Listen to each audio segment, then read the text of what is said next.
गांव गांव प्रकाश राजभर घूम के यही कर रहे हैं। थाना पर एक को राजभर नाम अकुल यादव बैठल हम दरोगा। मैंने क्या कहा आपसे पहले, किस दल में गए हैं? वहाँ तो बीजेपी झूठ बोलने की ट्रेनिंग दी जाती है, बीजेपी आरएसएस में झूठ बोलने के अलावा कुछ ट्रेनिंग दी जाती है। अब जब उस इंस्टीट्यूट में है, उन्होंने दाखिला ले लिया है, अब वो आरक्षण भूल गए, जाति जनगणना भूल गए।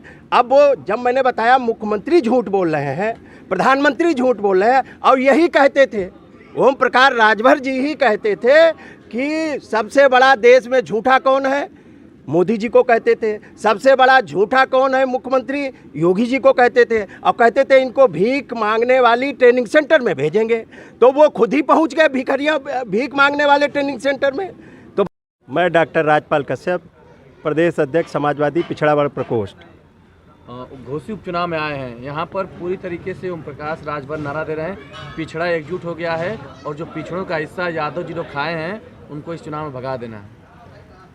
ये बीजेपी भी वो झूठ बोलती है, वो गए किस दल में है? बीजेपी में, जहां मुख्यमंत्री योगी आदित्यनाथ जी संत के कपड़े पहन के और संविधान की शपथ लेके सदन में बोले हैं कि 46 में 56 एसडीएम यादव हो गए। उनके पास सूची नहीं है। माननीय अखिलेश यादव जी ने स्पष्ट तौर पे कितने कितने कब कब यादव भर्ती हुए हैं, सबसे ज़्यादा भर्ती हुए तो 4 भर्ती हुए।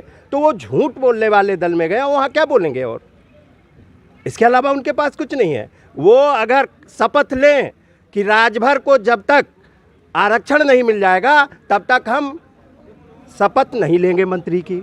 डॉक्टर संजय निषाद जी को नैतिकता के आधार पर इस्तीफा दे देना चाहिए।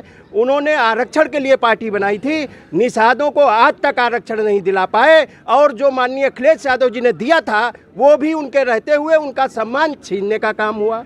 चाहे महाराजा निषाद राज की जयंती हो, चाहे महर्षि कश्यप की जयंती हो, माननीय अखिलेश यादव जी ने घोषित किया था 5 अप्रैल को होगी। उनके रहते हुए महाराजा निषाद राज का भी अपमान बीजेपी ने किया। क्या वो इस्तीफा दिए? नहीं दिए। और वो भी कह दें कि हम इस्तीफा दे रहे हैं जब तक निषाद समाज का आरक्षण नहीं मिल जाता। पिछड़े और दलितों का हक अधिकार जो छीना जा रहा है, जाति जनगणना जब तक नहीं हो जाती है तब तक हम मंत्री पद की शपथ नहीं लेंगे। तब तो वो समाज के किसी के मंत्री बन जाने से किसी समाज का भला नहीं होता। समाज के लिए अगर कानून बनाती है जो सरकार, वो उससे भला होता है। माननीय मुलायम सिंह यादव जी ने मंडल कमीशन की सिफारिशें लागू की, जिससे राजभर का बेटा, निषाद का बेटा, चौरसिया का बेटा, प्रजापति का बेटा, कश्यप का बेटा, कहार का बेटा, गुड़िया का बेटा, ये सब चौहान से लेकर सबको सम्मान। अगर यूनिवर्सिटियों में, कॉलेजों में दाखिला मिल रहा है, या पंचायतों में आरक्षण, प्रधान, बीडीसी, जिला पंचायत सदस्य बन रहे हैं, ब्लॉक प्रमुख बन रहे हैं, ये समाजवादी पार्टी की देन है, जिन्होंने कानून बना के दिया है। इन्होंने